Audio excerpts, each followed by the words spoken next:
يؤتي الحكمة من يشاء. السلام عليكم ورحمة الله وبركاته. بسم الله الرحمن الرحيم. نحمده ونصلي على رسوله الكريم.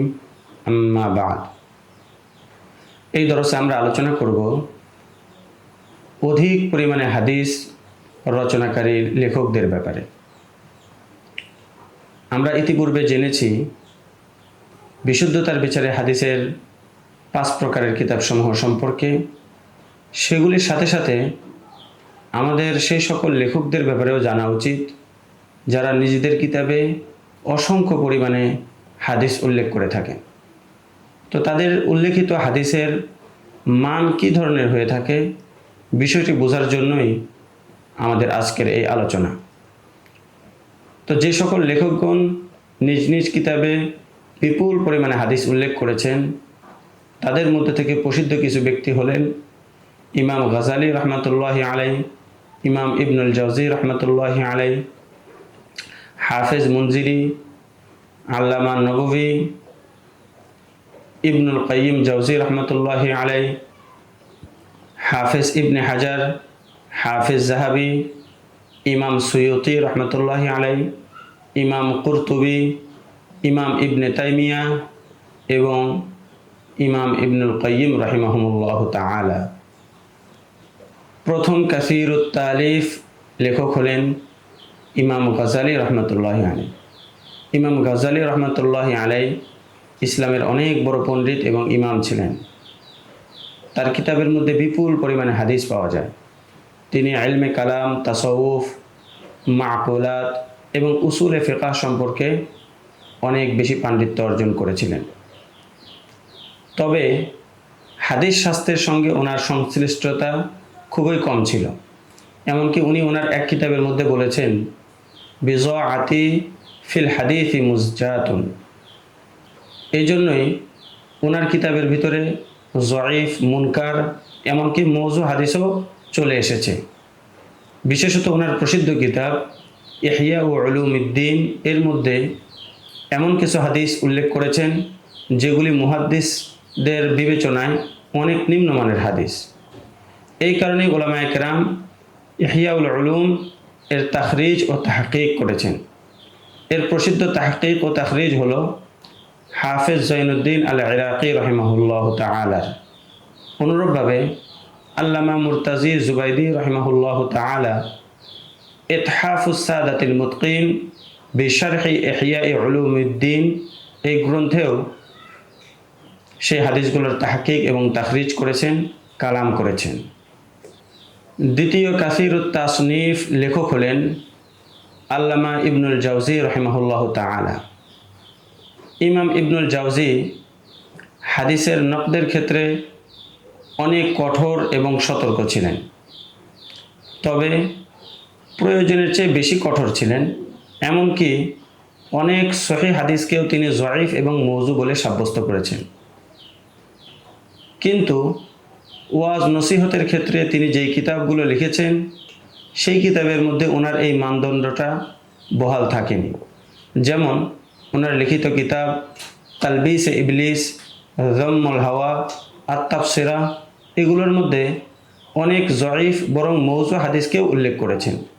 সুতরাং ওনার কিতাবে বর্ণিত হাদিসগুলো সম্পর্কেও একেবারে চোখ বন্ধ করে বিশ্বাস করা যাবে না, তাহকিক করে হুকুম নির্বাচন করতে হবে।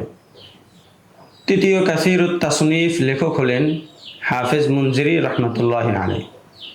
তিনি হাফেজে হাদিস ছিলেন এবং হাদিসের প্রসিদ্ধ নাক্কাত এবং তানকিদকারী ছিলেন। জরহ তাদিলের অনেক বড় ইমাম ছিলেন। তিনি সাধারণত কোনো জয়ীফ হাদিসকে সেটার জয়ুফ বর্ণনা না করে উল্লেখ করেন না। তিনি যদি কোনো হাদিস উল্লেখ করে নীরব থাকেন এর অর্থ হলো হাদিসটি ওনার নিকটে আমলযোগ্য, নির্ভরযোগ্য। কিন্তু ওনার এই মানদণ্ডটা ওনার প্রসিদ্ধ কিতাব আত-তারগীব ও তারহিবের মধ্যে বহাল থাকেনি। সেই কিতাবের মধ্যে অনেক জয়ীফ হাদিসও উল্লেখ করেছেন। তবে ওই কিতাবের মধ্যে ওনার একটি বিশেষ মানহাজ ও পদ্ধতি অবলম্বন করেছেন যেটা না জানার কারণে অনেক মানুষই ভুলের শিকার হয়। সেই মানহাজটা হলো যে হাদিসটি ওনার নিকটে সহিহ অথবা হাসান পর্যায়ের হয় সেটাকে আন বলে বর্ণনা করেন, যেমন আন আবি হুরায়রা রাদিয়াল্লাহু তাআলা আনহু, এইভাবে বর্ণনা করেন। আর যে হাদিসের মধ্যে ওনার নিকটে কোনো দুর্বলতা রয়েছে সেটাকে রুবিয়া আন ফুলান এই শব্দে বর্ণনা করেন। কিন্তু এই বিষয়টা অনেকের না জানার কারণে তারা রুবিয়া আন ফুলান এই শব্দে বর্ণিত হাদিসগুলোকেও সহিহ বলে সাব্যস্ত করেন, মনে করেন, যেটা সঠিক নয়। চতুর্থ কাসিরুত তাসনিফ লেখক হলেন হাফেজ ইবনে হাজার আসকালানি রহমতুল্লাহি আলাইহি। তিনি হাফেজে হাদিস ছিলেন এবং হাদিসের প্রসিদ্ধ নাক্কাদ ছিলেন, জরহ তাদিলের অনেক বড় ইমাম ছিলেন। তার কিতাবের ভিতরে বিপুল পরিমাণে হাদিস পাওয়া যায়, যেগুলোর ভিতরে সহিহ, হাসান, জয়ীফ সব ধরনের হাদিসই আছে। বিশেষ করে ওনার কিতাব ফাতহুল বারি এবং আত-তালখিসুল হাবির, এই দুইটি কিতাবের মধ্যে যদি কোনো হাদিস উল্লেখ করা হয় এবং সেই হাদিসের ব্যাপারে তিনি নীরব থাকেন, তাহলে এর অর্থ হলো হাদিসটি ওনার নিকটে নির্ভরযোগ্য এবং কমপক্ষে হাসান পর্যায়ের হবে। পঞ্চম কাসিরুত তাসনিফ লেখক হলেন হাফেজ জাহাবি রহমতুল্লাহি আলাইহি। তিনি হাফেজে হাদিস ছিলেন এবং হাদিসের অনেক বড় নাক্কাদ ও যাচাই বাছাইকারী ছিলেন। সাধারণত ওনার কিতাবের ভিতরে কোনো জয়ীফ হাদিস আসলে সেটার জরফের প্রতি উনি ইঙ্গিত করেন। তবে ওনার কিতাব কিতাবুল কাবায়ের এর বহির্ভূত, এখানে অনেক হাদিস এসেছে কিন্তু সেগুলোর দুর্বলতার প্রতি উনি কোনো ইঙ্গিত করেন নাই। ষষ্ঠ কাসিরুত তাসনিফ ইমাম হলেন ইমাম সুয়ুতি রহমতুল্লাহি আলাইহি। ইলম ও ফানের প্রতিটি শাস্ত্রে উনি মুস্তাহিদানা মাকাম রাখতেন, কিন্তু হাদিসের তাসহিহের ক্ষেত্রে তিনি অনেকটা মুতাসাহিল এবং নরম স্বভাবের ছিলেন। এই কারণেই ওনাকে কেউ কেউ হাতিবে লাইল বলেছেন। এমনকি ওনার কিতাব আল ইতকান, আল খাসাইসুল কুবরা, তাফসিরে দুররে মানসুর ইত্যাদির মধ্যে অনেক জয়ীফ বরং মুনকার ও মৌজু রেওয়ায়াতও এসে গেছে।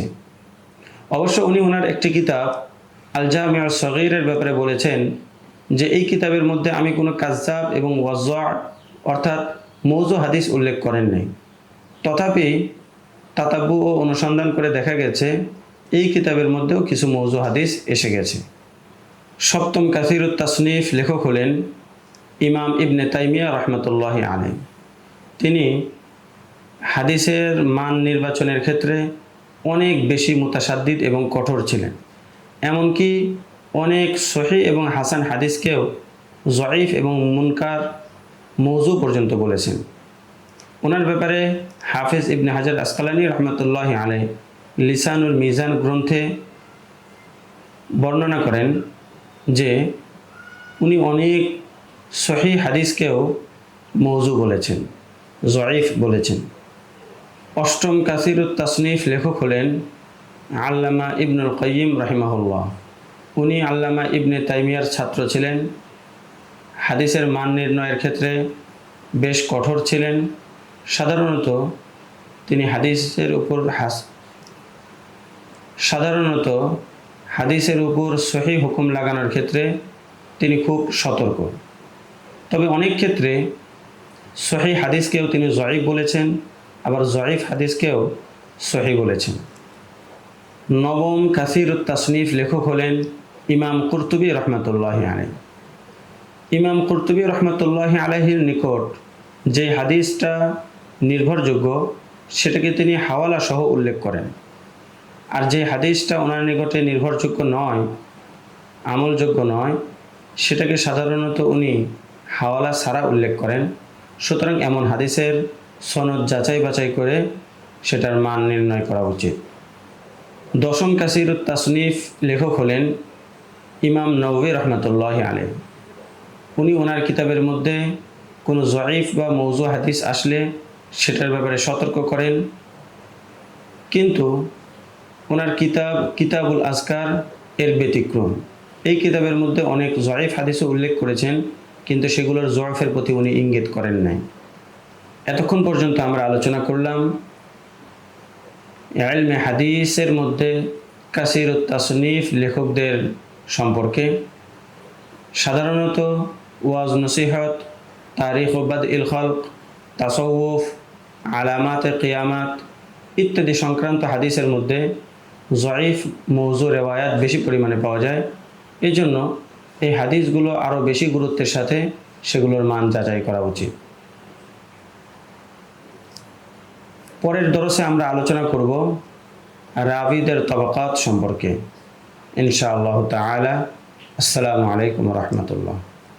يشاء ومن يؤت الحكمة فقد أوتي خيرا كثيرا وما يذكر إلا أولو الألباب